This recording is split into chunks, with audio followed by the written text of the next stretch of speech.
Când mersul mi-e doar un târâș pe cuie, durerii deschizându-i văgăuna, mă întreb dacă tăria și furtuna nu merg la braț pe aceeași cărăruie, îngemânate pentru totdeauna.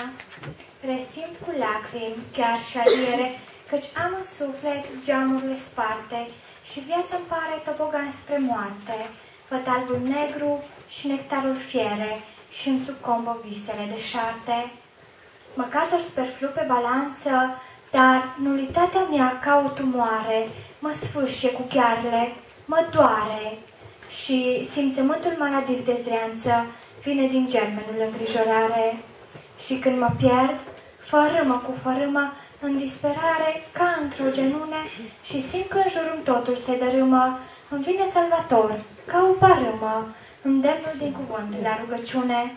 Ieșit la mal, învărs toată ființa din strigătul speranței ce înflorește, din tainița unde păstrăm credința, și așteptând cu toată umilința, văd ca răspuns cum cerul îmi zâmbește. Mersul târâș mi-a devenit plutire, un zbor pe ale grijilor morminte, și pentru pacea dincolo de fire ce-mi umple gânduri, inimă, simțire, îți mulțumesc cu dragoste, Părinte. Amin.